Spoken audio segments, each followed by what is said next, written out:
Totally recording this for prosperity's sake. Okay. And wait for it. I gotta find the song. There it is. Here we go.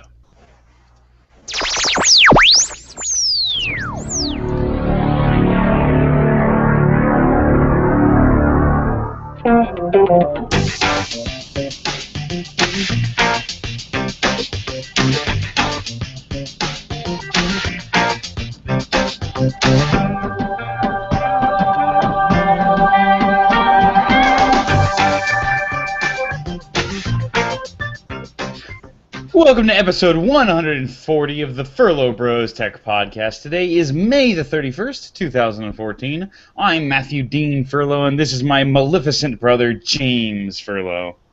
Today is the 31st, which, for those of you keeping score, is a Saturday. What's up with that? Why are we here on a Saturday? That's weird. It's because I, tomorrow, get to go and see a couple of bands that I've been super craving seeing for a little while. It's the annual BFD Festival, for those of you that are familiar with the Silicon Valley music festivals that go on. It's kind of a biggish deal one. But Big Friendly Dead?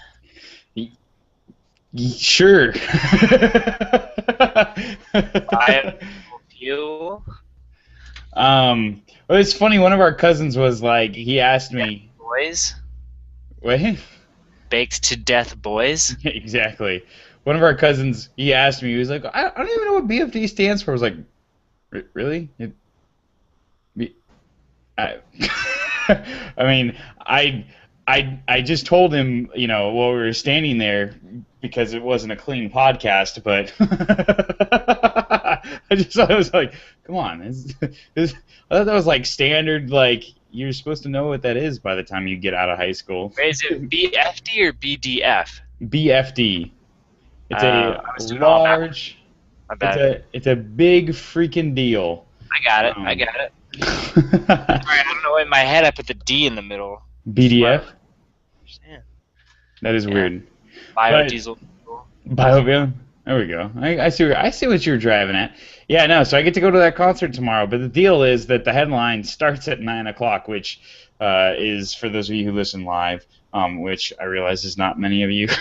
That's a big deal or something. I don't know. Mm-hmm. But they start at 9 o'clock, and the fest, it's an all day thing. So it's like there's just no time to do it tomorrow. So we're doing it today. Love it.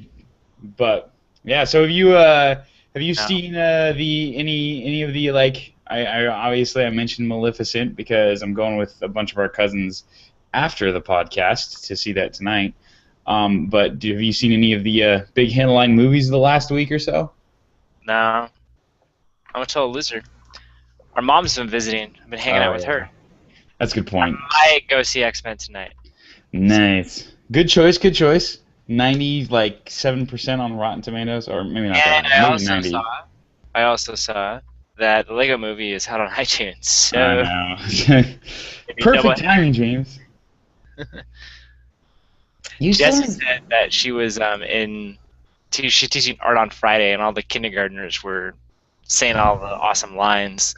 Everything is awesome. Yeah, I don't know what that means, which is a shame.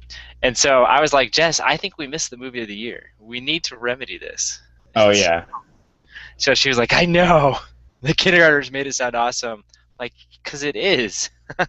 Kindergartners get it. What is our problem? Exactly. I might buy it right now. And the best part is, here's the intuition, too. She goes, and I think it's out on DVD now. And I was like, really? Why? She goes, because kindergartners don't remember things from a couple months ago, and they're all saying the lines, which means it must have just coming out. That's really funny. I was like, dude, deductive reasoning. I looked it up on the spot. I was like, yep. Yeah, that is so funny. Oh man, yeah, no, I saw it came out, and I've got to get onto a plane to Singapore on Saturday morning, Friday night, and not this one, but the next one. Clearly. Because it's already past Saturday morning. But for a week from now, basically, I'll be flapping my wings across the Pacific Ocean, and I'm like, I need it. I need it for that flight. The question is, do I buy it today and watch it today, or do I put it Wait, off? just wait. Just wait it out. But it's good enough to watch more than once. You'll have You an know, opportunity, it sounds like. that's touche. I forget how long those like 17-hour flights are. Like, oh, I can't take it anymore. And honestly, like the flight there is never too bad because like you got all this anticipation and you're packing and you're like you got what you have to do there and everything. And the flight like getting back is also like super stressful because like you just trying to get to the airport that you don't know and stuff. But it's like about halfway through the flight across the ocean, all of a sudden it hits you. Oh my God, I have another 8 hours. You start to go crazy. We have some friends who went to Australia, and essentially they stopped in Singapore and then kept going. Oh my God. Oh my. Yeah, turns out that's a really long flight. That sounds horrendous. And oh my gosh. I know. Well, I mean, that's what it was like when I went to India, which is just you're in the air for so long. I love to tell people where I went the week right before I was there for 2 weeks, and so I was there for Palm Sunday and was coming back the Friday before Easter, so Good Friday, right? Oh geez, yeah. I left Friday morning from India, Yeah. was in the air, came home and went to the Good Friday service at 6 p.m. Oh jeez. And there's a And 12-hour time difference. I know. I was gonna say, but the one thing that's kind of cool for me is that the plan right now is that I'm supposed to fly through Hong Kong to Singapore, and but the Hong Kong layover is going to be a super long one. Originally, it was supposed to be a 1 night thing. It's now turned into a 1 week thing, and I'm going to be going to Seafold and spending other time in other parts of China. But I'm leaving from Hong Kong is my final port before San Francisco, and it's like and just because of how the headwinds work across the Atlantic, it's like 11 hours to fly across the Atlantic from Hong Kong. So you in general get home an hour before you left, which is kind of cool. Like, oh, that's weird. Pro tip. I don't know what your plan is now, but are you gonna do like international plan stuff? Is that all built in? From my telefono? Yeah. Well, because I switched over to T-Mo, I uncarriered. I get unlimited text, unlimited 2G data, and like 300 minutes automatically as part of my plan. Okay, cool. Because here's the pro tip that you can learn the hard way with AT&T. If you go to Japan and then come back, you have to wait a day before you turn off your international plan, because if you don't, it's technically still the same day. And it's like, ooh, yeah, and all that usage, they cut it off on that day.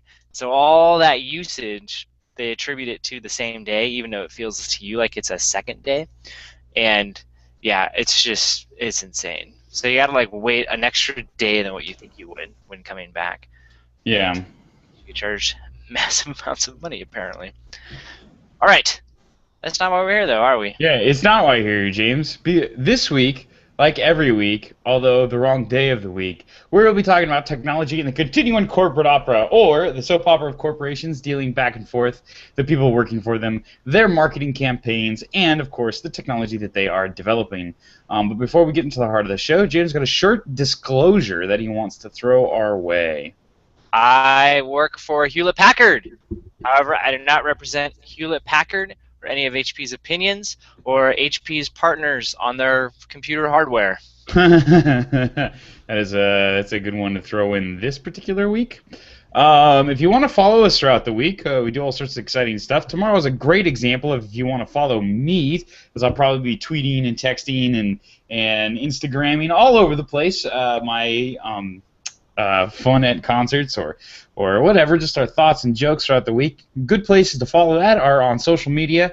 My Twitter handle is at Matthew D. Furlo, one word, all lowercase, and my Instagram handle is NextWiggin4. It's two G's, like And Tigger. I learned something yesterday as well, and I implemented it today or yesterday. I don't remember. They all kind of blur at this point. If you use if this then that.com, you can connect it up so that every time you take a photo on Instagram, it will tweet the photo to Twitter as an embedded photo. Whoa. So the important part is when you do an Instagram, you don't select the Twitter thing. You let that be. You let if this then that handle it, and I tested it, and it works.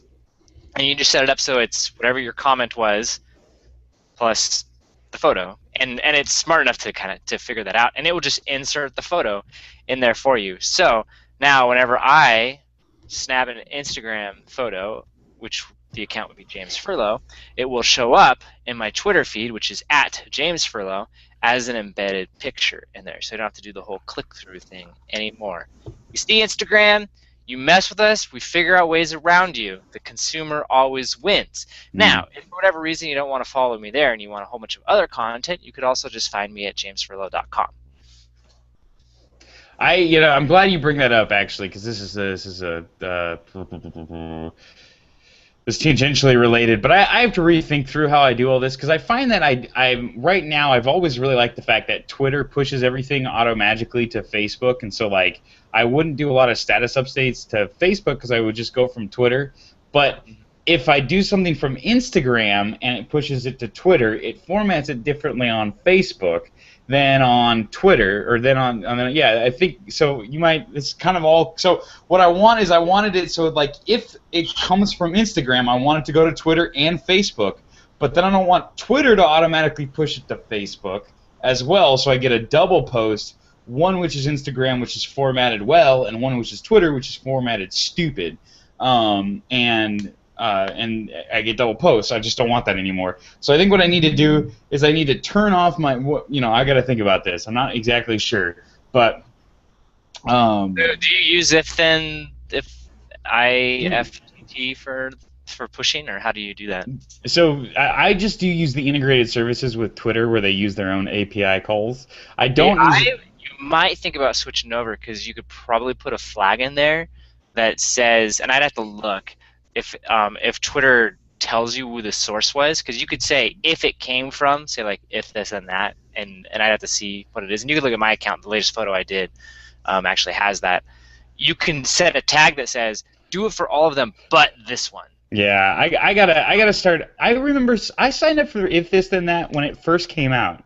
Thought it was an awesome idea, but it was stupid because it had barely any API calls that it could really. It was like there were like 4 things it could do, and it's better. Yeah, I know, and I've been kind of. I realize, like, every time I get all these newsletters from them and stuff, and I keep thinking, man, this is getting pretty good. I should take another look at this, and then, I don't. And so maybe it's cool. Time. So whenever I do a blog post, I had that sent over, and I actually this is gonna sound crazy. I know. Every time we do a podcast, I would actually manually go and add it to Facebook and Twitter and Google Plus and my LinkedIn and all that stuff. I would post it everywhere manually. Yeah, I don't have to do that anymore. I fixed that. Nice. Can if this then that auto like stuff? Like if there's like a, see, this is where we get cool. Could I automatically like all of and share all of your, all the Furlo Bro podcast stuff? Take your post, like and share it. Yes. Okay, I'm on board. I'm back on board. If then this, if that then this, IFTTFS, I'm back. I'm coming back. I'll post from a certain user or with a certain tag, which would be probably a mistake. And yeah, you can say like this or star this or favorite it or whatever on Twitter. You could say retweet it. You could then, you can do all of that. Okay. All right. Sounds good. Where you can say take a feed of something. So like say the podcast feed that one of you could subscribe to an RSS, you could put that in if this then that and say for any new item or for any new item that's tagged with a certain category or whatever, again, they give you all those choices, you can say do something with it. So that's what I have like with the blog post. It actually I just gave it the feed. It said for any new item, send it over to Twitter. Take the first picture that's on it, which you might notice, those of you who are big fans, our website looks different now. And I did that because the first picture was actually our picture at the top, and now it's not. Now it's an embedded image in the background because it would always be the same picture of us, and I didn't want that. I wanted the different headings. So I had to structure things a little differently to make that happen. Yeah, so yeah. I was unaware of the redesign. How did that? Yeah, so I did it Monday. We had the day off, and little background story. I was worried about the amount of time that I was spending on this because my life got crazy busy, and so I took the day that I had and I figured out how to automate a lot of the back end sharing pieces, which did require us to change the blog a little bit, but I think it's okay. And yeah, so now things are automatically published, which is helpful. Nice, nice. Cool, very cool. And you know, by the way, since we're talking about all this, if you do want to go to the website, because we've all got all sorts of cool clicks, links there, all the articles we'll talk about this week, podcast videos, all that sort of stuff. Furlobros.com is the URL for that. HTTP / or semicolon / www.furlobros.com. Find that out. Yeah, you're welcome. You know, sometimes you got to be thorough, or Google it. But yeah, so let's get into it, man. So you know, again, I thought that was useful. Seriously, if this and that, I feel like the commercial is almost over, but it's a pretty cool service. It's a very cool service. Genuinely helpful. Check it out. I will reinvest my time. So this week, I want to start, you know, you usually like to start out with some lighter articles and stuff, things that aren't super pertinent. Yeah. So I thought that I read an interesting article on Tuesday, which I thought made a pretty compelling argument about why the Apple Beats deal might be dead. I thought it was worth talking about, especially on Tuesday.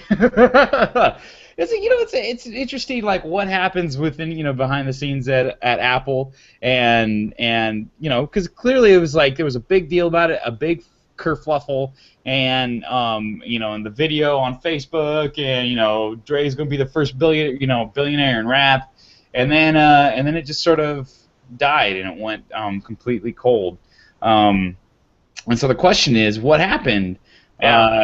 Is the deal dead? Is the I can't.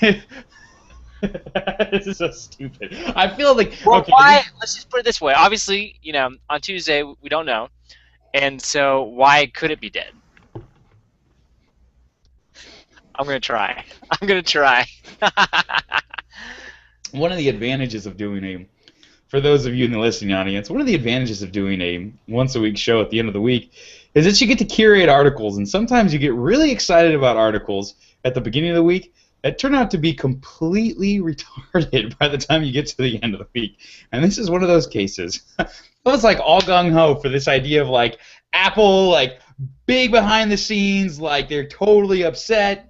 They're keeping everything. They're like, it might have completely tanked this $3.2 billion deal. Apple's excited about it, but they're like huge into the the secrecy culture and just like keeping everything under the hood.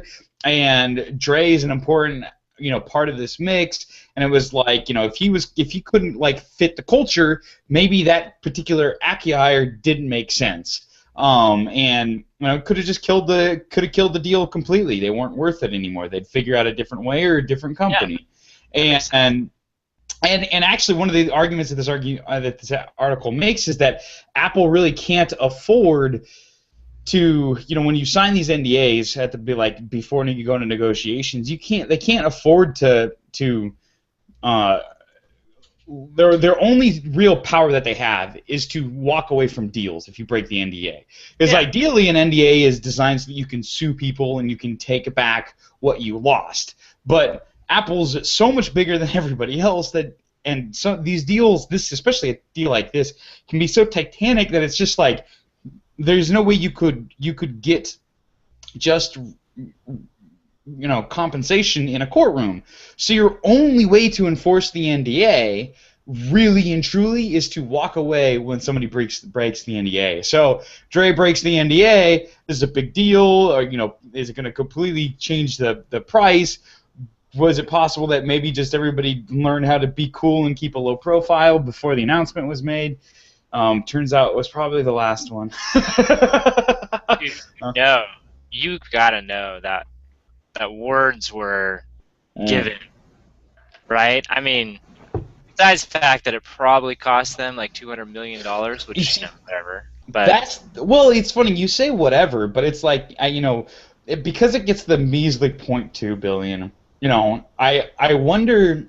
I think sometimes we forget that that's $200 million. Well, there's a part of me that I think people had done the math at one time. I think that puts them out of the billionaire club, doesn't it? Yeah, that was one of the yeah. Because I mean, he was barely there, if I remember correctly. Yeah. And and I get the feeling that obviously he's going to get stock and he'll get there eventually, but because he'll get there next month. yeah, really. Well, it'll be later next week when they do the stock split. Right. Yeah. Exactly. If he's smart. Well, I don't even know when the deal goes through, to be honest. So he may not have a choice there. But and we will talk a little more. Now let's talk about it now. What the heck? But I wonder if it, like you said, there was total like lockdown. We're not talking about this anymore, to the point where everyone thinks it's dead. And then I've got to imagine, they were like, look, if you're coming on board, you got to understand, we don't do that. Yeah. That's like, we don't do that. Or, dude, you're in, but you're not in the circle of trust. You know what I mean? You know what I mean, Fokker? Yeah. I mean, I could just see, like, Cook sitting down on his desk, putting his hands together, and just being like, look, guys, this is Apple. We don't do this here. Yeah. And just being like, we want to do the deal. We love you guys. We want to do this, but you've got to understand that this is not acceptable, and you're costing us. And I don't know. I don't feel like they said nope, we don't want to do it. They might have just said we're concerned. We're really concerned about this, and that was where they had to come back and be like, no, we're in. We really.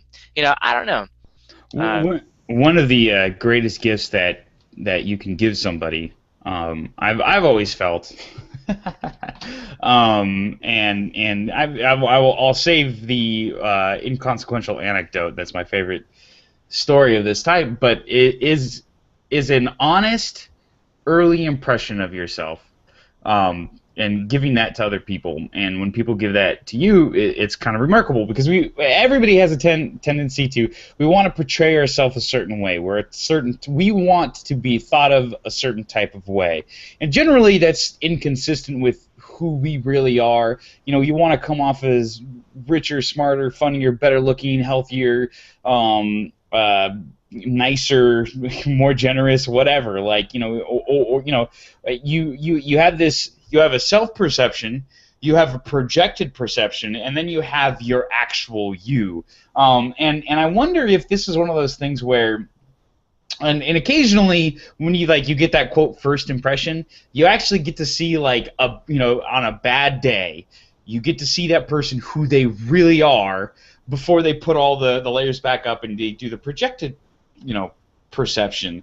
And you can all of a sudden you understand this person in a way that would take you years and years and years to get to know them, had you done it the traditional way, where you get the first impression, it's a good first impression, and then you have to tear that down in order to get back. And I wonder if Dre basically did that. This is I think so I actually watched the Recode interview this morning, which was an hour long, where they were interviewing Eddie Q and Jimmy Iovine, and it was funny. Jimmy who was hilarious, by the way. I think he'll be a good addition to the team, because He's different. I like it. He said that every time they went and visited Apple, he's like, there were tarps and shrouds everywhere. He's like, they didn't let us see anything. And one of his things, like, I'm kind of excited to see what's underneath those, Yeah. and I wonder if Dre will continue to have the tarps thrown over Yep. everything. That's what I was going to I say. would.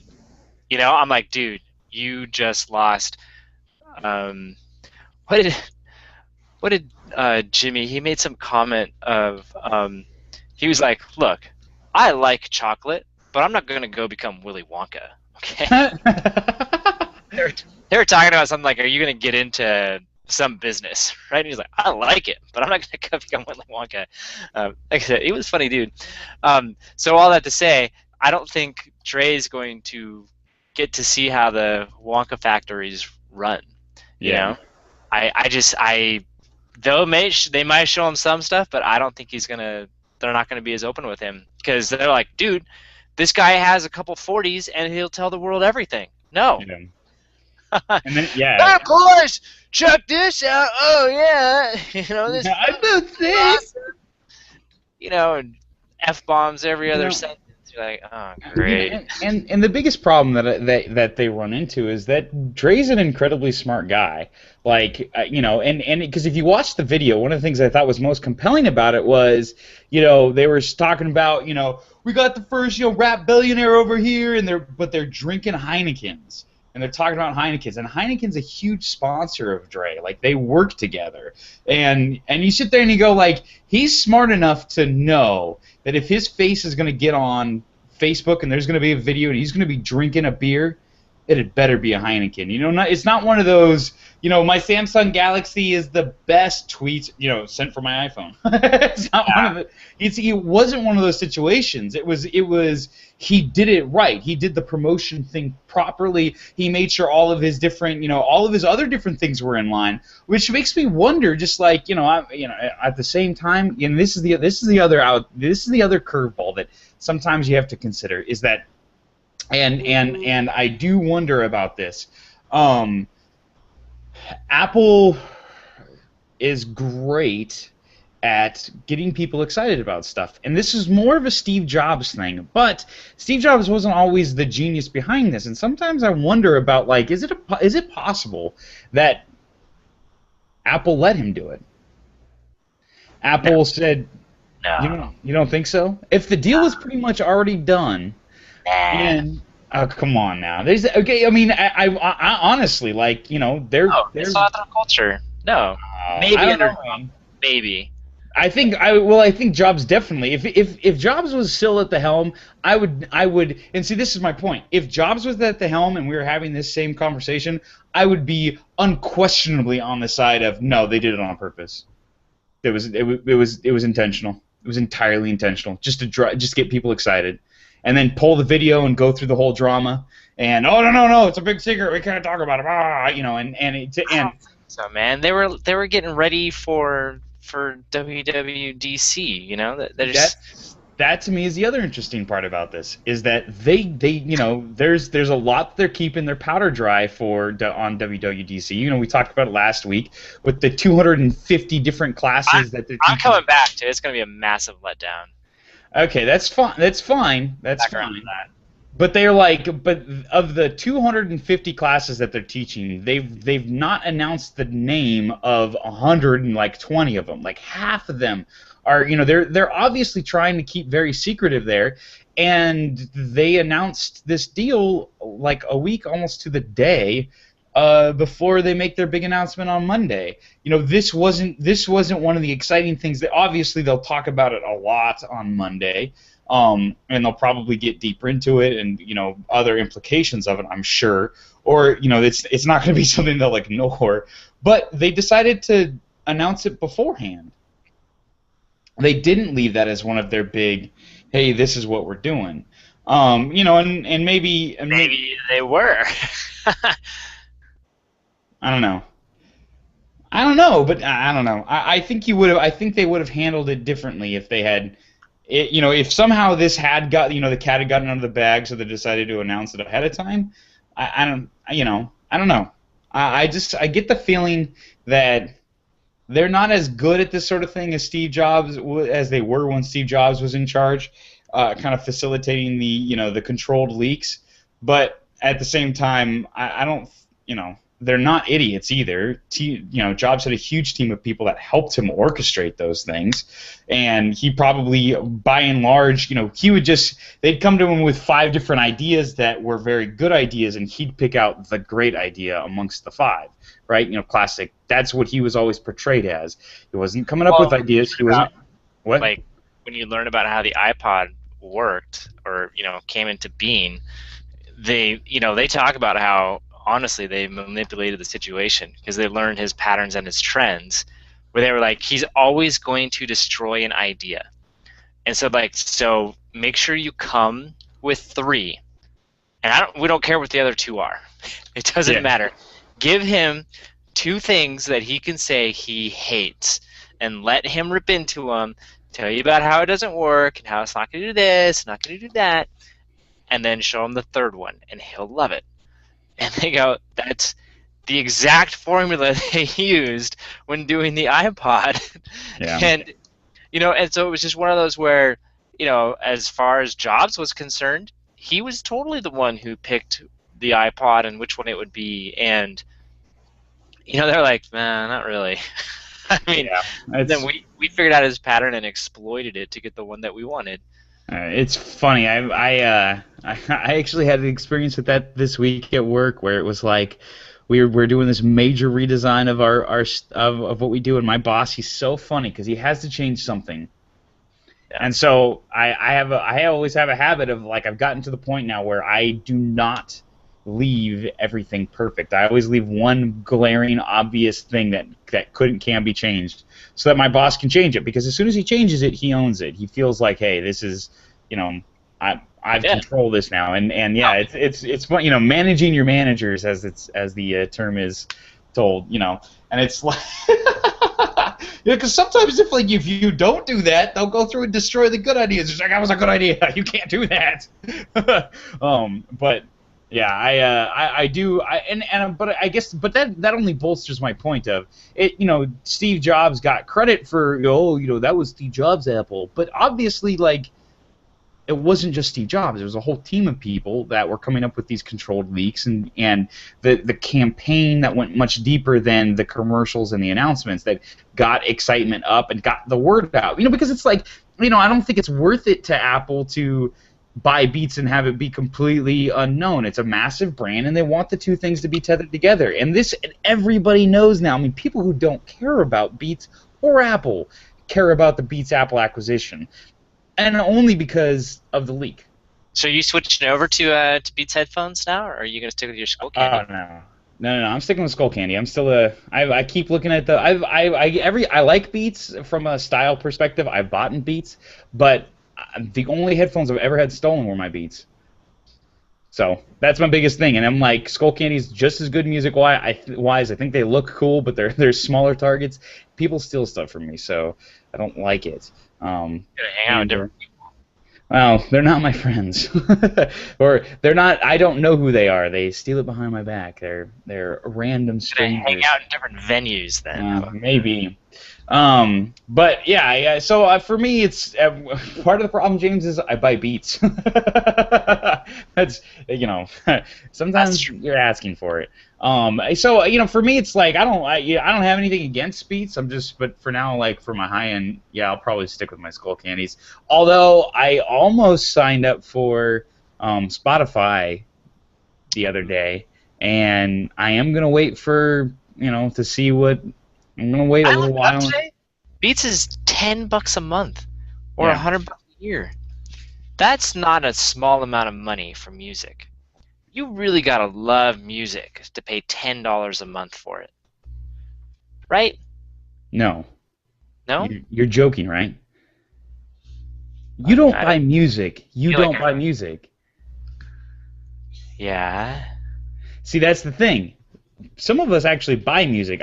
That's my thing is I spend more than $10 a month every month on music, and I have for the last 2 years. For me, it's I spend probably on average closer to $20 or $25 a month on music, but I own it all.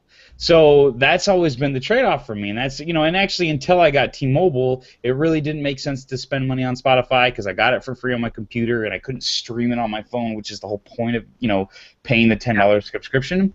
But now it's like I can stream it all. I won't own it, but and there's like, ooh, but yeah, so for me, I don't know, it's coming around. I might do it. Um, I'm evaluating. But so I guess the bigger question. What? You might go into it, so I'll let you go first. And I say, so I guess the bigger question on all of this is good thing or bad thing. Obviously Oh, we're Apple fans. What? You're. Is that, I thought you were gonna ask why.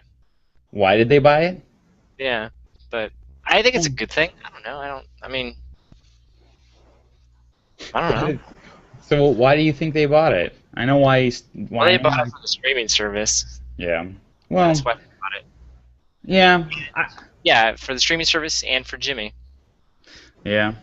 That's so clearly obvious after listening to Tim Cook, which is another Well, reason why. and they went on. Like I said, I watched that interview today with Walt Mossberg and Kara Swisher, and it was Jimmy and Eddie Q. That was it. Yeah. And they only talked about the streaming business. That was it. Didn't even, other than he goes, yeah, we got into speakers and headphones, and they were like, do you think you'll get into like internal speakers? Like, I don't know. All Eddie talked about was the streaming business. That Yeah. was it. Well, He's not in charge of the hardware, but yeah. he cared about the streaming business. Well, right, and it's I completely agree, and it's funny. I've read a couple of people. It's like how long until Jimmy Iovine takes over for Eddie Q, which is rough. People are predicting that, but he yeah. I mean, when they talked with Cook about this, like the big interview where Cook brought it up. I mean, they run the whole gamut about hardware and everything, but yeah, I mean, like hardware wasn't something that they talk a lot about at all.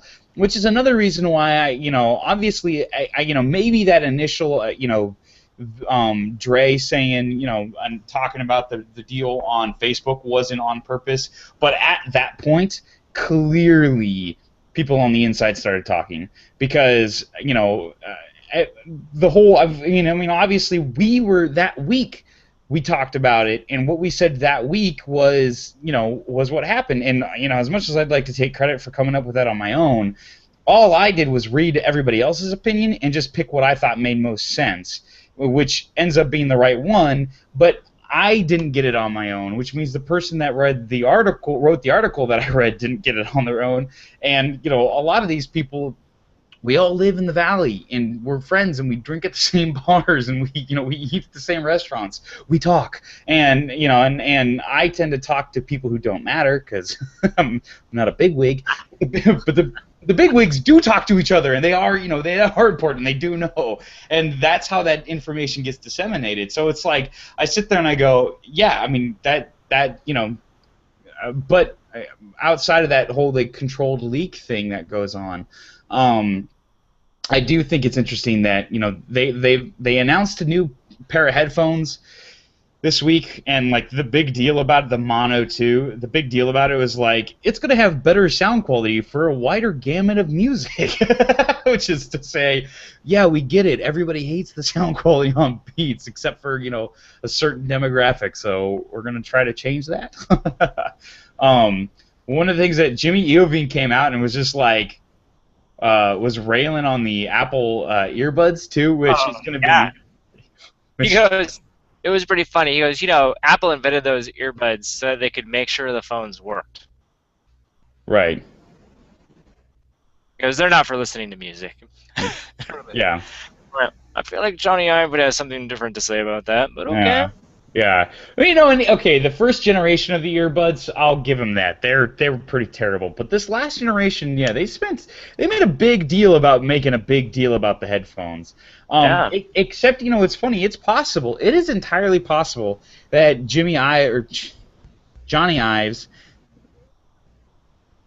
doesn't use the earbuds, doesn't like them, doesn't think they're good enough. And not only is it possible, but I would argue that it's very probable that he doesn't use the earbuds. He uses something else. Now, does he use Beats? Probably not. he's, he's probably very Jobsian in that there isn't a pair of headphones that he likes. There's just some that he hates a little bit less than the other ones.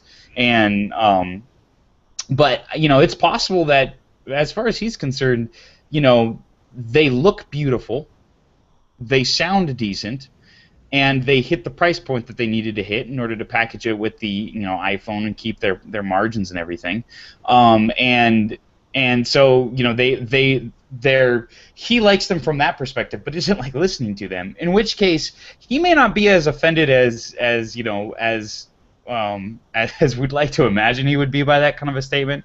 But it is a big question, because I mean, I've often said the reason why I own an iPhone was for the music aspect of it. They just have better music drivers. They have better sound drivers. They have better microphones. They have better sound output on pretty much every front. And I can tell the difference, and I am deaf when it comes to the iPhone compared to other smartphones. And I wonder if they're finally getting to the point where they want their headphones to catch up. And it's the big thing was, as soon as the Mono 2 got announced, which hardware is not invented overnight, so they've obviously been working on this pair of headphones and this new sound driver probably for a year, the engineering team involved in it, that's going to have a better, sound response. But everybody's like, well, Apple's influence is already being felt with this announcement, that's, which is so stupid. But at the same time, like it's giving Miguel Satya a bunch of credit for Microsoft. No, the guy hasn't done anything yet.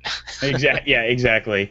And it's like, but at the same time, that sort of engineering work that they were doing in-house might have led to the reason why Apple was willing to step in, and said, and buy the hardware, not just the streaming service, and say, yeah, you guys are moving in the right direction, and we can keep, we can do all the global distribution that you need, and we've got a huge engineering team, and we care about how music sounds, and so yeah, we're all on the same page.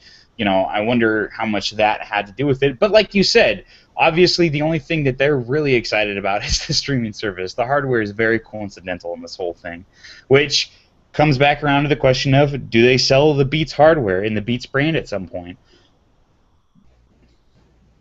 No, I don't think so. I don't think they'd ever spin it off. I think they might stop innovating on it or something, but I don't. Just let it die. Yeah. Yeah, maybe. I don't know. I mean, they bought a team of engineers who do sound, so it's not like oh. Well, I think they'll just integrate it into Apple. Yeah. That's what I see happening. You're not going to suddenly have a big B on your headphones when you get an iPhone out of the box. They might keep it as a premium. You got your classic earbuds that are in the box that everyone will get. And then if you're willing to spend $100, you'll get the Beats style, which will be running all Apple drivers and stuff inside. Yeah, it'll become. I guess. Yeah, I mean, it's interesting because it would be a different direction for Apple to keep something to sell a consumer brand, a consumer product with a brand other than their own, and that they own. That seems clear. They're going to keep the Beats brand, and at this point, Which was so funny. At one time in the interview, they asked him, "Are you going to keep the brand?" And Eddie's like, "Well, yeah, we've done that before." And Walt was like, "Really? Like with what?" He goes, "Well, we've got like iTunes and iPad. Those are all separate brands." Walt's like, "That's not the same." Yeah.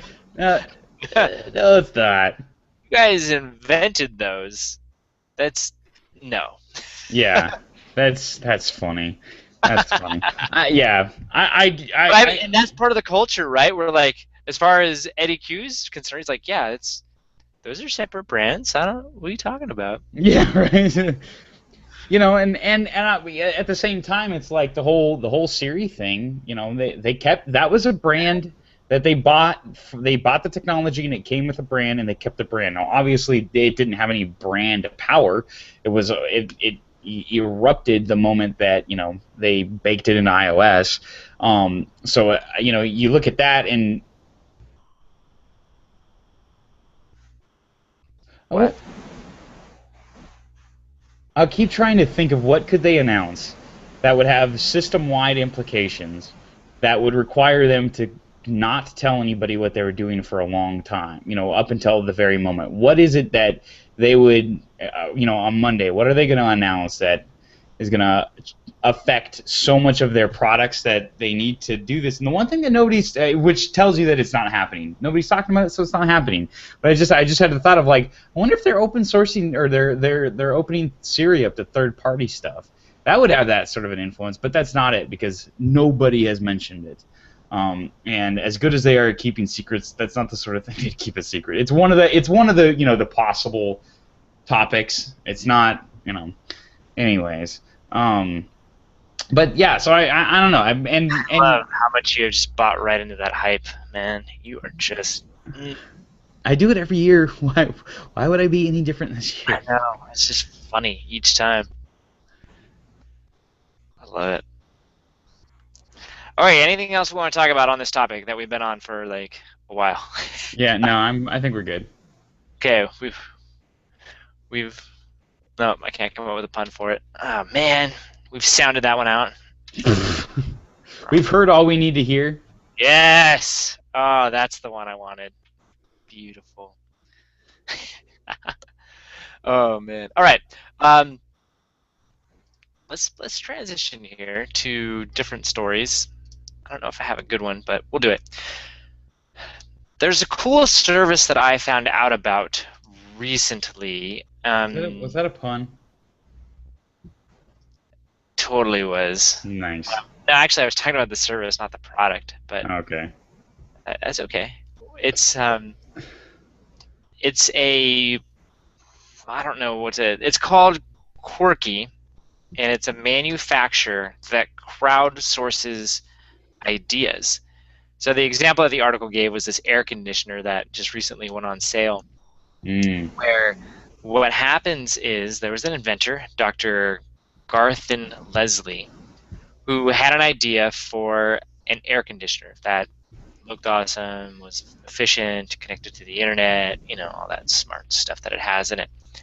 What he did was he submitted his idea to Quirky on November 15th of last year, okay? Okay. Not that long ago, where there were about 800,000 plus members who evaluated it. They crowdsourced the ethnographic research, which is essentially going out and finding if people would like it and find it useful and how they would use it. They voted on a name and a tagline, and then they prototyped it and manufactured it, and it is on sale this week. Whoa. It's pretty fast turnaround time, right? Right. Yes, definitely. So what happened is, this is, again, it's community-based inventing is the idea, and something I think you'll find very interesting and want to check out. What happened with this air conditioner is that the inventor, Mr. Leslie, will get 4% of the gross sales. Of the 2,922 influencers who weighed in on the project and help out, they will all split 6% of the sales. Okay? And yeah, so all that time was in 5 months. And, wow. And his point was usually these things are in years, and we measure them in months, which is impressive. And so, sounds pretty cool from a process standpoint. I don't know if the air conditioner is any good. The other thing they did was, though, that they partnered up with GE to help with the manufacturing piece of it, and so they're essentially manufacturing has become cheap enough and flexible enough that now we can start to do this kind of stuff. The guy who invented the company Quirky, yeah, his name is Ben Kaufman, who I believe is 20 years old now, if I'm doing maybe 21. Yeah, he started the company Mophie at 17, which is the thing sitting on my phone right now. If you I you know gotta you say, I recognize that name. What the heck? if you were talking about there's certain people who you need to get to know, I feel like he's on that list. Yeah, seriously, man. Younger than you. And Considerably younger than me, a decade younger than me. What the heck? so well, he's in his 20s now. Don't worry, you're not that old. And but essentially, he discovered how hard it was to bring a good product to market, and went, "There's got to be a better way to do this." And since apparently he's a genius, he started he started up this company to help people out.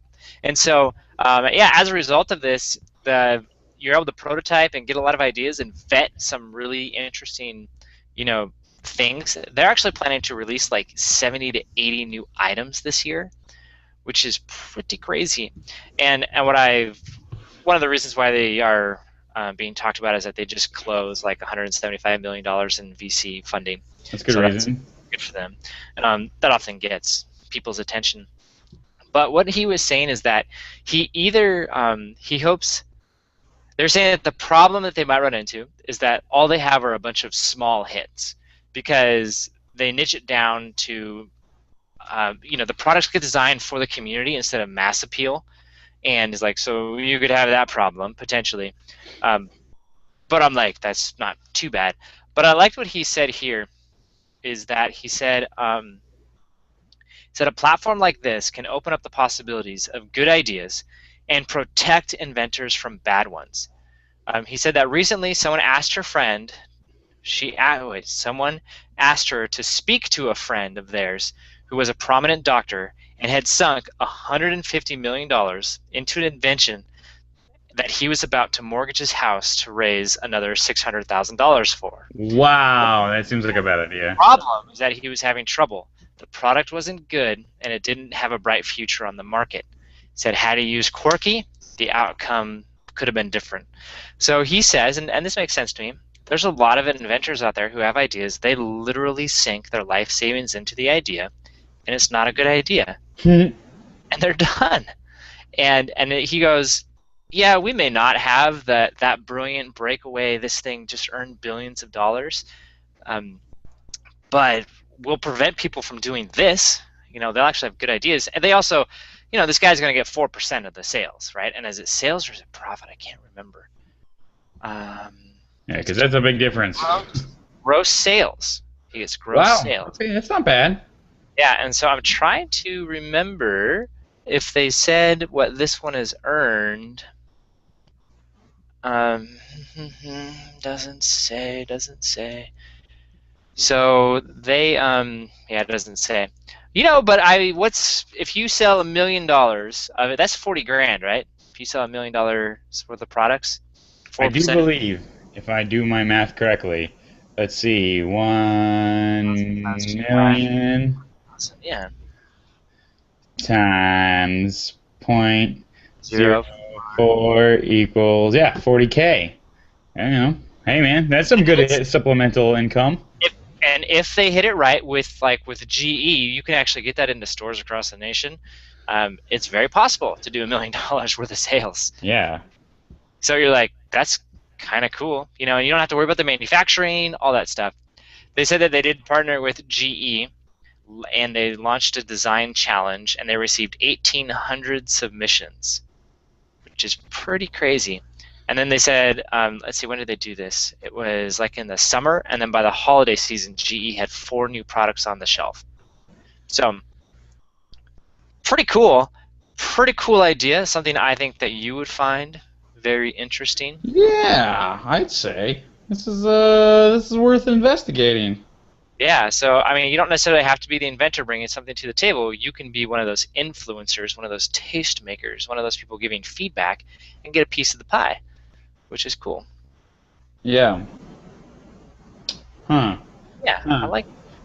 Okay, so just for the record, the world's smartest air conditioner is on sale for $300. Uh, which means you'd only have to sell 4,000 of them across America in order to, well, sorry, let's be accurate. 3,333.33333 in order to make $1 million. And so if you sold 3,334, you'd make 40K. And how many did they say they sold? They didn't yet. Oh, what the heck? That's ridiculous. That's stupid. Ah, I But don't think they said. I don't think they said. yeah, Well, it went on sale this week. whatever. I don't know. That's cool. That's very cool. It's No, interesting, man. yeah, this week. Yeah, it's just a very cool concept. To me, it feels like you want to get involved in the big ticket item ones. I see some others that are selling for 20 and $30, and you're like, man, it's less compelling. You guys sell a lot of them. Um, Oh, this Lego box one looks cool. but yeah, I mean, they tell you about the inventor. I mean, they go big time into, they try to make it so that you're like, oh man, I'm supporting someone and someone came up with it. Sounds like a cool community. Yeah, no, that's definitely cool. I mean, that tickles me right in my Kickstarter, bone. The Eros, by the way, is what it's called. Gotcha. Cool. It Very took cool. 29 days, and it's been in the store about a month. Oh, units sold to date, 304. 304. Okay, so we're gonna do the mathematics. And you can The mathematics. you can view the development history timeline. Yeah, see, I mean, they're like almost overly transparent about it. Dude made 4 grand. That's not bad. That's not bad at all. Yeah, it's truly brilliant, according to one commenter. Huh. I have a feeling that it'll have its. Earned says $18,281. It'll be exciting when 3,000 people? That's actually a reasonable. Oh, no. 6% of that split between. All right, it's getting small quick. Yeah. I think it'll be interesting if when they have their Pebble moment, where you get your first like $1 million, really. Well, that was like, the question, right? Are they gonna have a big hit like that? I don't know. Yeah. I don't know either. I'm sure that if they stick around long enough, they will. Well, maybe not. I don't know. But they're going the right direction. Yeah, they got the funding. Someone thinks it's a good idea. Yeah. Always good. Always good. The other thing, I should probably start writing some of this stuff down. Probably. Taking notes here. The other thing that happened this week, and I can see you already hovered over it, is the Internet Trends Report. We've actually done this every year, haven't we? Probably. I love this stuff. Mary Meeker gives it. She's with Kleiner Perkins. She's an analyst. She talks fast. I love it. She has done this for a few years in a row now. I like it. It's like 160 slides or something crazy. I know. It's craziness. I will say this. The KPCB website has gotten cooler. I can't believe they're still using this like slideshow thing. They really got to get on her and like work with some people who are better at making beautiful like slides and stuff. Because I feel like it's kind of boring this way. You know what I'm saying? Dude, Party one. I'm with you, man. Design is important, I know. So tell me about the internet trends of the year, James. What happened? I'm just gonna highlight two things. I'm just gonna highlight two things that happened. We got cooler things to talk about. The first one, internet user growth is slowing. Dun dun dun. Why? I don't know. Well, I guess that's all there is to that, isn't it? Yeah. Well, I mean, it's just we've hit enough people who have the internet. It's hard to find new people who don't. However, where the growth is happening is, I'll give you one guess. China, India. Okay, No. Those two guesses. Yes, that China's huge, though its growth is also slowing. I was referring to a form of connecting to the internet. Laptops. is growing rapidly. No, probably mobile. That's my real guess. Okay, probably mobile is correct. Yeah, so mobile's seeing some huge growth, which is like, I think I was reading an article. They were like, "Tell us something we don't know, Right? Mary." Yeah, seriously. It's good to confirm the data. Yeah, yeah. Which I mean, and she puts numbers to things, right? Things that we're like, we feel like we know this. So, like for example, internet user growth just in general grew 9% this last year, which the year before that it grew at 11%. So it's growing but slowing down. However, for cell phone, mobile internet traffic, it grew like 150%. Wow. So there's a slight difference in size. You know what I Yeah. mean? And that's where, and that's the point, right? Where, yeah, the internet user growth, slowing down, but we're all very quickly transforming over to mobile. So if there was ever an excuse to get into the app business, this is it. Right. This is the other thing that I thought was, oh, by the way, Indonesia uses phones all the time. So do the Philippines. China's pretty big as well. U.S. is up there, but not quite as big. Italy, one of the lowest. The heck are the Italians doing? I don't know. Just don't know. Not surfing the web, that's Yeah. for sure. It's lame. Speaking of the Italians, when does the World Cup start? It's pretty soon, isn't it? I Yeah, feel I think like it's it's like I feel like it's this week. June really. 12th. Okay, no, it's June 12th. I got time. They're only like what, 2 hours ahead of us? Italy No, or Rio? Rio. I feel like you should know this. And Well, more yeah. importantly, why are you not going to the World Cup? Why are you holding out for that other sporting event? For the Olympics, Yeah. because it's my 30th birthday. It actually will happen on my 30th birthday. Um, I Yes. probably made the wrong choice though, because it sounds like there's absolutely no way that the stadiums and stuff are going to be ready in Rio by the Olympics, which means that they're going to have to figure out another venue, which is disconcerting. I'm not exactly sure what that means for me. I think I still go to Rio for my 30th birthday, but obviously I don't go to the Olympics on my 30th birthday, so We'll we'll see. see. Yeah, Have you managed to pull anyone into that yet? yeah, Timmy. Nice. Cool. That'll be fun. So the other thing that she talked about, and we've kind of, I don't know, we kind of ignore it, but I'm going to bring it up now, is Do the it. question on whether or not we're in a bubble. Oh, Tech industry in a bubble. are we? Bubble. No, we're not, and she has data to prove it. Awesome. That's Big good deal. news. She shows this chart, which I actually really liked. It shows the how do I want to say it? The percentage of tech companies that are in the S&P. Does that make sense? Okay. Yes.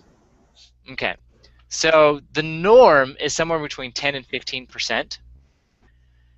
When it wasn't a bubble and the bubble bursts, it had skyrocketed in a span of, it looks like, 2 years, up to 35%. And then in a Um. year, went back down. And I think this is talking about market cap. Yes, it is market cap. And then it sank back down to reasonable levels. It is still at reasonable levels. So in terms of tech, in terms of publicly traded tech companies, they're actually reasonably priced relative to others. And Huh. so she's like, you're not going to see any of the public companies go crazy. So then you look at, they go, well, we're not talking about public companies. We're talking about all of the VC funding and stuff. She's like, all right, let's take a look at that. The volume of venture capital funding is, I don't know the difference between these two charts other than one's blue and one's green. Aggregate venture financing for U.S. tech companies. Number of U.S. technology companies receiving venture funding. Huh. Sound the same to me. All Yeah. right. It is somewhere between 50 and 77% below the peak in 2000. So it's either like half as much as it was crazy back then, or it's like 77% below. Either way, it's clearly higher than it was in like 1989. And I don't think these are adjusted for inflation. It doesn't say that it is, so we'll assume that that's still baked in there. And you can see there was a drop in 2009 clearly, but it's back up. But it's not crazy, crazy. So all I have to say, if anyone asks, is the tech industry in a bubble? Just go, no. The data doesn't even kind of support it. It may feel like it, but mathematically, there are no computers out there going, we might be in a bubble. It might be time to sell, and things start collapsing. Not going to happen. There's also a lot less IPO volume, which I think people would say, well, it's a different type of bubble, so you would expect it to be, but there's like only like a lot less of people got. I think the dangers Hey, is can that. you hold on a sec, dude? I'm Yes, I sorry. can. I have someone at my door. One sec. Okay. Um. So what I was gonna say was something compelling. Oh, for James's sake, but I'm not gonna say that. Instead, I'm gonna talk about the Reading Rainbow. They got a Kickstarter going, so this is kind of what's his name? Oh my goodness, how can I not remember this guy's name? Oh, he's back. Okay, we're not gonna talk about the Reading Rainbow. Hey, James. Hey, how you doing? Pretty good. I was gonna talk about the Reading Rainbow, but that was really quick, so we're not gonna talk about the Reading Rainbow now. Okay, I'm gonna pay it off in a second. They've raised like $3 million to restart Reading Rainbow. Now back to you. Wow, apparently you can do anything. Mm. You know, one of my favorite moments and this is so stupid. I can't believe this is one of like my favorite movies in TV ever. But it's when SpongeBob sits there and he puts his hands up above his head and he goes, imaginations, and he brings them to and there's the rainbow appears, and I don't know why. I just like perfectly encapsulates all of those things, like the Reading Rainbow and like knowing is half the battle and all of that. But like half mockingly and half seriously. I love it. I love it. Anyways, Every once in a while, SpongeBob had some amazing episodes. Yeah. Just like that was perfect. I remember the one where it was Mr. Krabs' daughter took over the Krabby Patty. Salad. Yeah, she started changing the menu, and she's like, "We're gonna now offer salads." And SpongeBob was like, "What's a salad?" And she's like, and so he brings it out, just a Krabby Patty, Yeah. and like, that's not a salad. He's like, well, I don't know what one is. She goes, well, remove the bread. It's like, okay. She's like, now remove the meat. It's like, but okay. She goes, there. Now you have a salad. And he just like, he's got on the plate, and I know he lifts up the little salad piece. Just goes, so that's a salad, huh? And you just see this like look at the feet on his face. That's right. What is? Oh my god. Yeah, and he's trying so hard to make it good on it. That's the best part. He's trying so hard, and then he like just destroys the Krabby Patty. He's just like you said, it's the look of defeat. It's just, oh my gosh. Oh jeez. That's awesome. Oh man, what a great show. Yeah. Our mom hated it too, which was the best. All right. Anyways, so that was the Internet Trends Report by Mary Meeker. We'll link to the video. It's worth watching. She goes through it pretty fast, and the actual report itself. It's good. It's good. That was really cool. Very interesting. Thanks, Meeker. Yeah. So, because the news just kept going, kind of weak, we'll take a quick break to do a fast one here. When you are doing Twitter handles and writing out tweets, let's say for example, what was the article example that I was given? Dun, dun, dun, dun, dun. Oh yeah. If the question was, how do you pronounce a handle name? Do you say, if you're like imagining to tweet somebody, do you include the @ symbol or not? For example, do you say, I read a Guardian article, or do you say, I read an @Guardian article? I read a Guardian article. So you Well, would A, it's an tough. Okay, okay. I sometimes okay, I think it's annoying if you pronounce the at, which triggers some sort of a weird thing in my brain where all of a sudden I can't do anything but pronounce the at. So I will say at on the media and at Guardian article, like and I'll say but I think you're supposed to just say it's a Guardian article. I think that's because that's the less annoying way of saying it. But yeah, I would. It's kind of like the hashtag. You're not supposed to say. I mean, yeah, really and truly, the hashtag is it's all part of the hashing function and organizing things. So you're not supposed to like, we say, you know, hashtag selfie or whatever, like But once again, I feel like fun of it. yeah, I feel like I'm saying that out of or I say it because it's annoying, not because it's like it's a what's the word I'm looking for? It's a because it's not a it's a special character. It's a delimitator. It's a special character. That's and when you're coding like you're supposed to ignore special characters when you're reading like or the computer when it processes things. So when you're coding out, you type in all the You're special deep on characters. this, man. Whoa, Wait. wait. Okay, okay. Just give me the right answer. All right, all right. So they actually asked Dick Costello, what's the right way to do this? He's the CEO of Twitter. They're like, if there was one person who knew the truth, what would it be? And they actually went to him because apparently NPR did this whole thing on it and started asking people, and they're like, there is no answer. We don't know. And they're like, no, there's an answer. We're going to Dick Costello for this one. It's a known unknown. You're supposed to pronounce the at. So you would put an "an" in front of all of those. I think he might be biased, but he's also kind of in charge of the entire thing. Well, yeah. See, the thing is, for him, that since it is unique to the Twitterverse that your handle has an at in front of it. Anytime you throw the at in there, like if I were to read a status, and I said, this is an article from the Guardian about the Furlo Bros Tech podcast. If I said that and you did it the way I was saying it, where you don't pronounce the special characters, then you wouldn't know if that was a Facebook or a Twitter or whatever. But if you say, it's an at Guardian article about at Furlo Bros, you would immediately know, oh, it was from Twitter. It's Twitter. It's it's a Twitter thing. I think you should convince yourself to use it then. Well, I don't think it's right though. Just feels so wrong.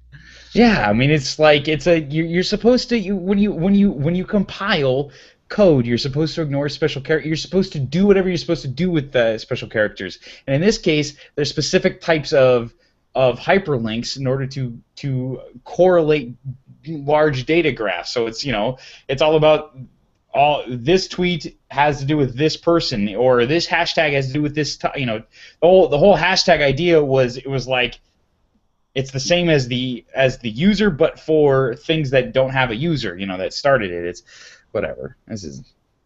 He's wrong.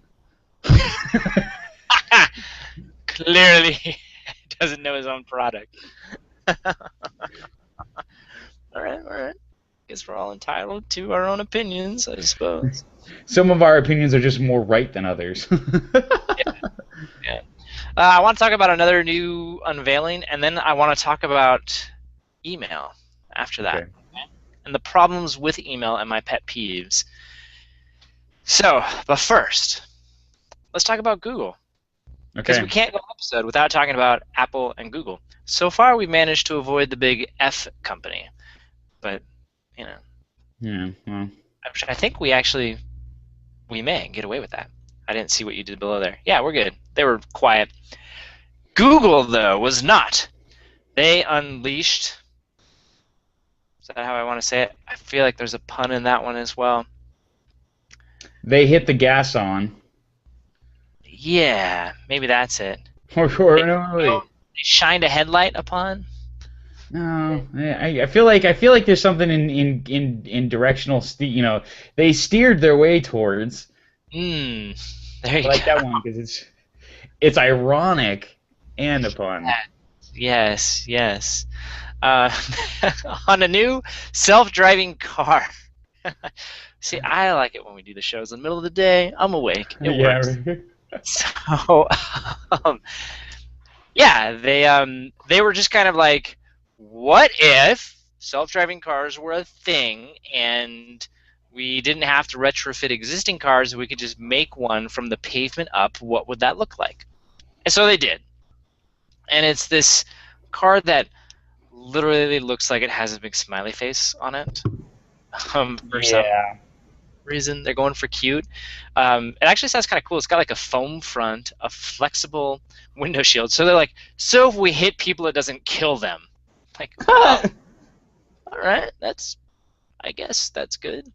It can only go up to 25 miles per hour. So don't get like, oh yeah, here it comes.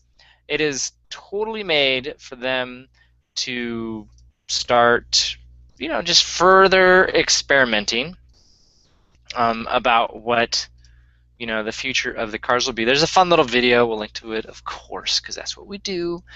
And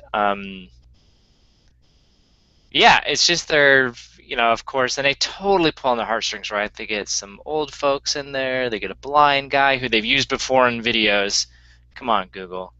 And like a mom We and his see what you're doing. kid. And they're like, it's so nice. So people like me who have a hard time getting around can get around. Or me as a mom, I can now spend time with my son instead of focusing on the road and stuff like that. So they're like, there's no steering wheel, there is no gas pedal, there is no brake. It will literally crash otherwise, But then they said like they've improved some of the sensors. Like one of them, they said it went from like a 17 degrees of seeing to now it can see all the way around as far as away as like 2 football fields, which I went like 200 Holy yards. You cow. mean? For those of us who know how to do math, and I so, like to do it in. I like 600 feet. That's my preference. there you go. There you go. Um, yeah, so they're like this is not made for mass production. These are purely for experimental pieces. What's also interesting about them, which was not mentioned in the first article I read or in the video, it's electric. It's an EV. Mm, mm. And so they were like, kind of makes sense because it's a computer with wheels, and computers are run on batteries. So Right. So, that's what we would use. And so like kind of a big deal. And then and the author Katie, oh my gosh, Farentbacher, I don't know, it was Giga. She was also like, Tesla has come out and said we want to make autonomous driving vehicles as well. And so her whole takeaway was like, electric vehicles are cool, and like it's her job to cover these kind of things. So she obviously loves them and solar panels, and she's like, but what's cool about them is that it's one more thing that'll set electric vehicles apart from the pack. Like, oh, you want a driverless car? It's electric. It's yeah. just like, so one of the two is going to make them take off, right? EVs might take off because, oh, people are into electric vehicles. Wait, those are both. Yeah, no, wait, what am I saying? Electric vehicles might take off because people are into driverless cars. She's like, or driverless cars might take off because people are into electric vehicles, and it'll probably be a combination of the two. She's like, either way, it's awesome. And Yeah. so they're both working towards it. I still think Tesla's going to go down the track, which she kind of pretty much confirms, of like really intelligent cruise control to start with, especially since freeways are apparently easier to do than in town driving, which we talked about a while ago.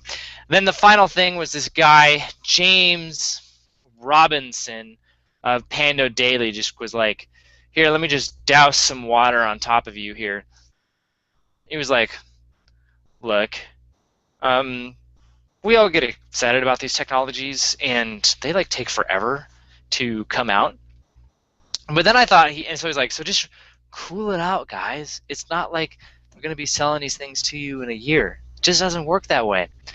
But what I thought was really interesting, other than just him like being a Debbie Downer and not having any fun, was he goes, there's a bigger problem here, which is you get products like this, like glass, I think is actually a great example of this, where Google goes out and they talk about it and they show everybody. And then you get people like you and me where we're like, this is the future!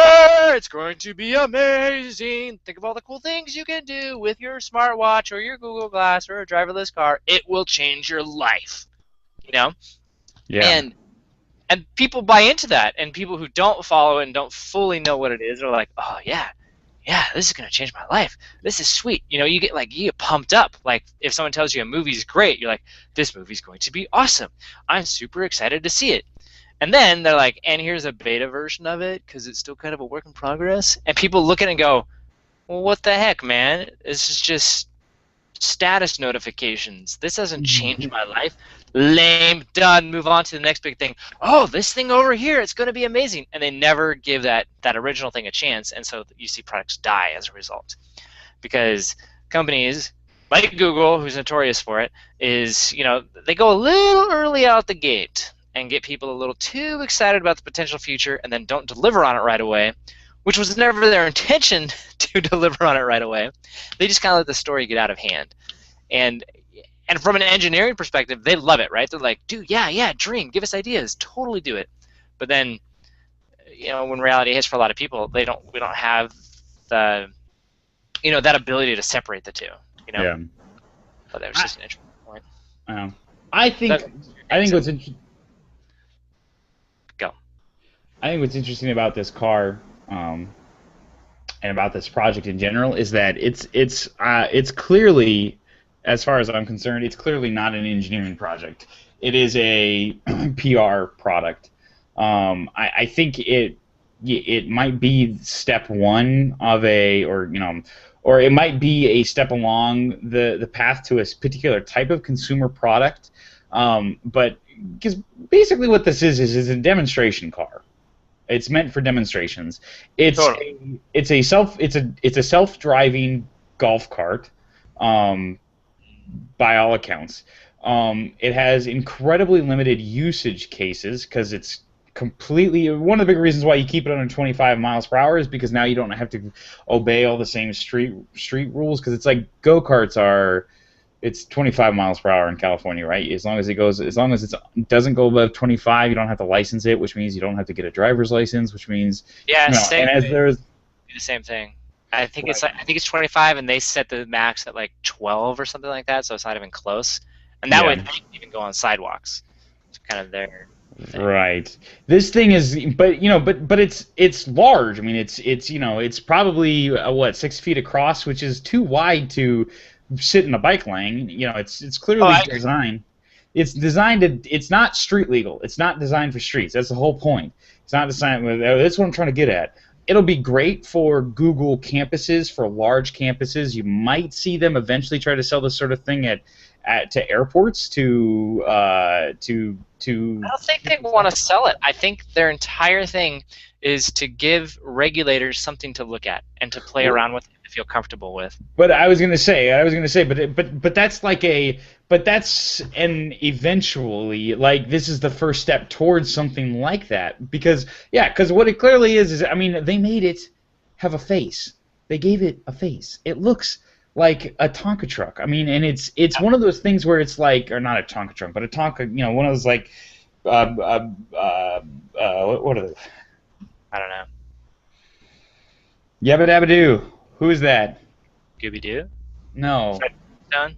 Flintstone. It looks like one of those like plastic Flintstone cars back in the day, And you sit there and you go like, what this is it's training wheels for public perception. Google Glass, they just put it out there. They gave it out to their Glass Explorers and tried to get people excited about what you could do with it. And what happened? Everybody freaked out because of the whole privacy concern. And we went in depth in this last week, but they got a major PR problem with Google Glass. Like you said, it's not just it's an underdeveloped product. It's not fully there yet, so it doesn't live up to its promise. But it's also the fact that it's just not as there's how does this going to fit into society? Whereas the first thing literally everybody asks when you say, oh yeah, it's a computer that drives a car, was how is that possible? How could you even pretend that would be possible? And I have done enough traveling in the last year or two, and I've talked to cabbies, and I've talked to to other people that aren't that aren't cabbies, just the people that aren't here, that don't see them on the road. And there's just an unbelievable amount of angst, and just they're incredulous. They don't believe it's possible, and or that it's safe. And what this is designed to do, you could tell it was not. The question wasn't if we could build a electric car from the ground up, what would it be? And then went from there. The question was, if we could build a PR tool from the ground up, what would it be? And this is what it is. This is what they built, and which is good. It's fine. I mean, that's it's a necessary step along the process, and I think it's promising that they realize that this is necessary. That they definitely need to get ahead of the PR thing. They need to put, and the only reason why I say that you would turn into a sellable product is because I agree with you. This current version is designed for regulators. It's designed for important people to try it out. But it's a very small audience. But the reason why you would sell something like this, an electric go-kart or an electric golf cart for large parks or golf courses or whatever, is that would give even more people the opportunity to use it. In the same way that the current generation of Google Glass was designed to get it into more people's hands, to have more beta testers. It's this new revolutionary thing. How are we going to fit into this society? But it also was supposed to warm people up to the idea and get people jealous of the people wearing it. Well, if this is if you can use this to putt around a golf cart or a golf green, and go take us to hole 18, and it'll just go over there all on its own. You get to try it out. You get to see it avoid people, and you get to see it avoid all the sand traps and everything, and take different routes. And you'd sit there and you go, "That's pretty cool. I like this. This is interesting. This is cool." And it just it gives more and more and more and more people opportunity to actually try it in a very incredibly safe, controlled way. The big question to me is, 2 weeks ago they came out and they had that big article where they talked about how they actually do it, and they're like, yeah, we need super detailed maps, right? We talked about that, and I wonder what the limitations on where these things can drive is. What it's like. That video they showed you was a parking lot. Is their intention to never let these? There's a couple of parking lots that it's good for. Or is it, or will you see these things, putting around Mountain View and in some capacity? I think they wanted them to be putting around Mountain View. Yeah, but they can't go on roads. What the heck, they're not going to be. They said they can go on anything that's 35 miles an hour and under. Yeah, I guess. I don't know. I think the intention is to put these things on roads. Yeah, maybe. I guess, but we'll see. I think you'll see it you'll only ever see them in a very, very controlled capacity, for the sake of getting people excited. They're PR tools. That's what they are. I agree. But cool. It is. The cool. other story is about email. And it was precipitated by a story about Simple, which is located in Portland, and they're not a bank, but they're a card. They track all your activity. It's kind of awesome. I've talked about wanting to sign up, but they don't have joint accounts, and so it's kind of a non-starter for me. Apparently, the CEO sent an email to one of their new financial analysts, who apparently has the exact same name as a news reporter, and so he sent the tech to the news reporter instead of to the new analyst. Oops. And they found out all the information, and they were like, bank's not quite as big as we all thought they might be.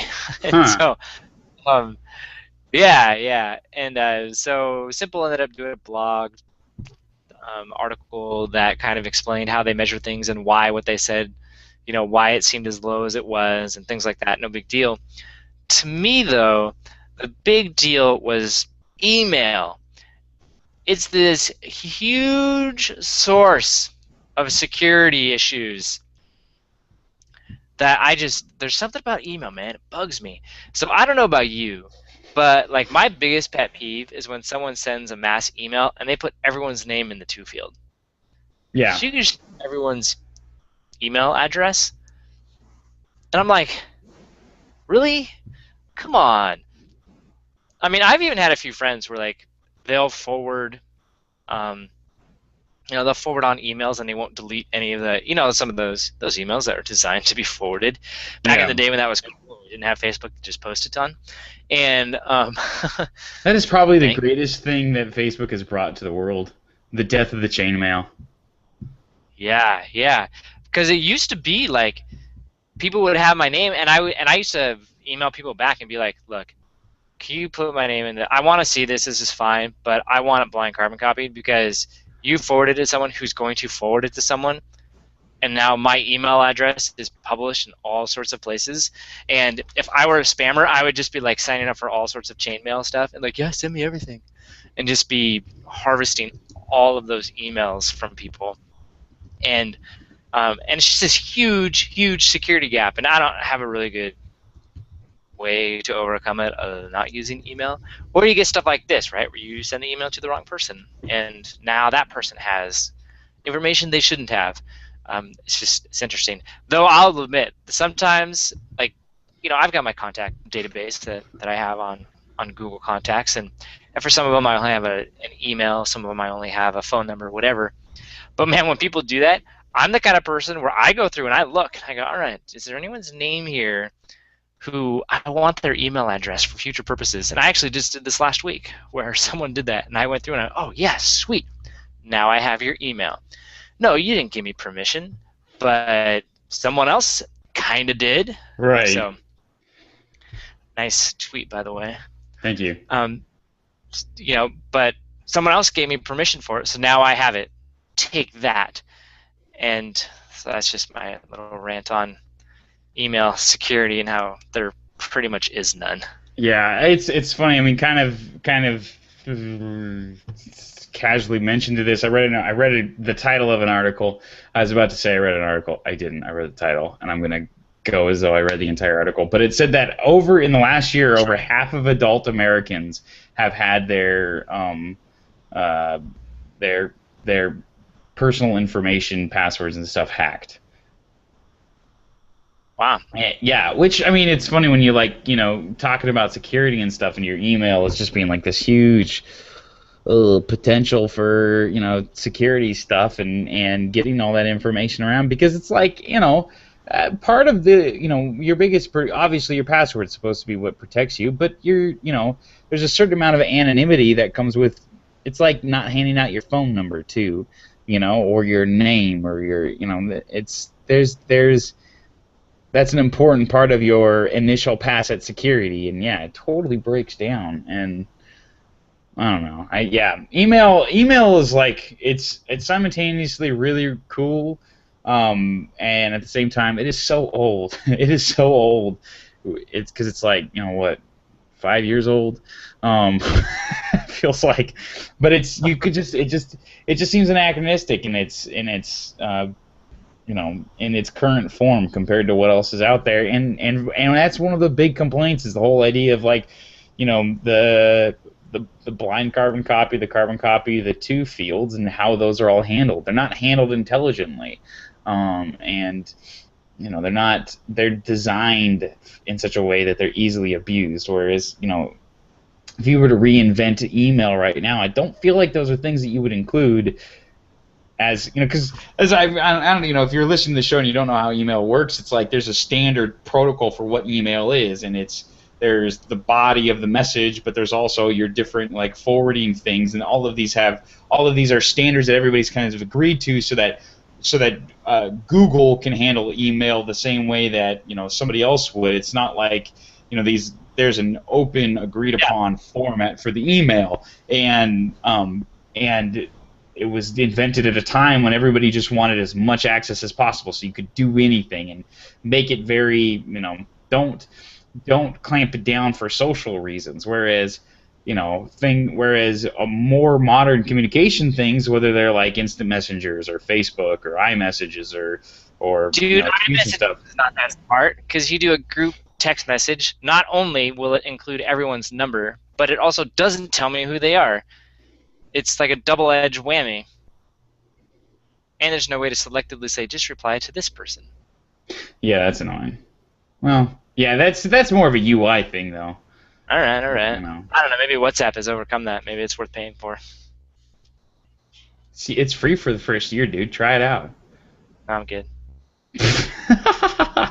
I don't know. I just, You tell me. You're trying it.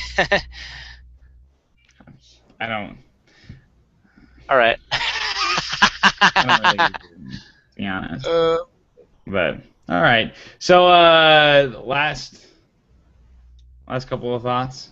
do it, man. Do All it. right. So, Elon Musk, I love that guy. He's awesome. Made a big announcement this week. The SpaceX is announcing its first ever manned spaceship, the Dragon V2. Um, what is it? It's a manned spaceship, and they're trying to send manned people into it. And is it Uh, like version 2? Is that what V stands for? Yeah, yes. So SpaceX had previously shown Dragon V1, a smaller, unmanned version of this craft, meant primarily for testing and, in a few cases, sending cargo back and forth to the International Space Station. Dragon V2 also has an improved heat shield, allowing to better protect passengers on the return flight through the atmosphere. Yay! We don't have to burn up alive. Wonderful. What's really cool about this thing is that, and the big design challenge that they were going over is they wanted it to be able to, if you're unfamiliar with the whole coming back from space protocol, basically what you do is you start your descendant and you aim for an ocean.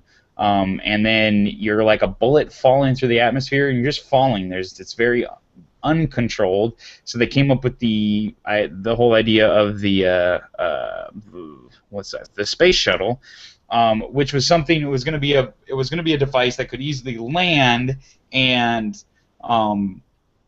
take and in a very predictable location because it's actually flyable through the atmosphere, and it would allow for repeated quick launches because a lot of times the capsules that were coming down were either designed to be unusable, or if they were reusable, they had to be heavily worked upon before you could reuse them. Well, the Dragon V2, what they want is they want it to be able to take off and come back and land with the accuracy of a helicopter. So no runways, nothing like that. Just come on and settle down. Yeah, which is really cool. And it sounds like they're trying to get each part of the rocket to be able to do that. So the whole thing will just takes off, goes up into space, and then lands itself back at this SpaceX launch site. All they have to do is refuel it. That's kind of the goal. It's a little more complicated than that because you are sending people into space. But one of the biggest design thing that they said they had to overcome with this guy was that the V1's engines could produce about 100 pounds of thrust each. The V2 engines, aptly dubbed the Super Draco engines, can produce about 16,000 pounds of thrust. So a little bit bigger. Yeah. And really get a headache on that ride. Right. A couple orders of magnitude more powerful, and that's exciting. But the really cool thing, or the really important thing about this, is that there are very few people that are really excited about Russia annexing Crimea, other than the Russians, with probably the exception of Elon Musk, because as a result, our relations, if you're not following world events, are not pleasant right now with Russia, but our space program worked with their space program very, very, very closely. A couple weeks ago, we brought you the story about that. Most of our rockets, one of that are setting up military space stuff, whether it's the U.S. Air Force, Navy, or Boeing or Lockheed or whatever, we were getting components from a Russian manufacturer, and they can't get them right now, and it's like a big deal. And Elon Musk is arguing that you shouldn't be able to do that, so he can bust his way into some of these contracts. But at the same time, the Russians have also just recently told us, oh yeah, by the way, we're not going to send our space shuttle up to take you Americans back to Earth. And everyone was like, what the heck? How are we going to get them back? And they haven't really, NASA hasn't said what their plan is, although I'm sure they have one. But this is perfect timing for Elon Musk because it's like, we're legitimately looking at other options, and it probably won't be, the Dragon V2 right now, but it's more, we had a solution. It worked very well. It was reliable. We had a deal worked out with the Russians, and what this points out is even if they figure out something where they're able to work out a deal with another country or another company to get Americans back, or we work something out with the Russians, it'd be really nice to have an American company who can handle Americans going to space and back. That'd be nice. Yeah, and so this is just like, this is one of those things where they're all of a sudden, where it was kind of like, it was cute that Elon Musk wanted to send people into space, all of a sudden it's going to be a legitimate alternative for the the NASAs of the world. And I think it's just more good news for SpaceX. So that's cool. It's exciting. And then the last piece of news, because I always like to end on a bad note, Valve has casually, as they so often do, announced that they're delaying their Steam machine till 2015. Yeah, I mean, this is just typical. I'm not going to TV yet. I know, right? This is just typical Valve, where we're totally going to come out with Half-Life 2. It's going to be totally going to come out this year, and 3 years later, I promise, guys, it's actually coming out this year. We'll believe it when we see it. So this is, Valve is they've always made the comment that they're, in their opinion, they are not bound by release dates. They are bound by quality, and they will not release something if it's not quality. It's obviously worked pretty well for them because they're a hugely successful company. And they are not changing their DNA for this, which is annoying. It does also point out that pretty much all of those devices that got announced at CES for the Steam machines, you will never see one of those, because by the time they all go on sale, they'll be completely outdated, which means a whole new crop. Everybody will have to, bump up their stuff and try to make it better and cooler and more wonderful. By the way, one of the comments says Valve 2015 should be read as Q2 of 2026. Right. Yeah. Exactly. It's in their defense, it's gonna feel good. It'll be a good device when it finally comes out 7 years from now. But whatever. Annoying. All right. Cool, man. Cool. Lots of good news this week. We're going to be doing the show on Thursday night of next week because you're traveling, as we stated. And we're only going to talk about Apple anyway, so we don't have to wait for the end of the week. Exactly. We know it. Watch him not announce anything cool. We'll be like, so what do you want to talk about for 2 hours? That's not true. Right. Don't worry. We'll fill the time. Yeah, no problem there. Because I'll have seen X-Men by then. So, and hopefully the Lego movie. Oh, man, it's true. Yeah. All right. Yeah, man, that was a good show. That was a good show. I love it. Enjoy your movie and enjoy your concert. And, have fun with all of that. For everybody else, thank you. Oh, I gotta get ready for this. I always forget to do this. Podcast closing. For everybody else, thank you for joining us. My name is James Furlo. My brother is Matthew Furlo, and we will talk next time.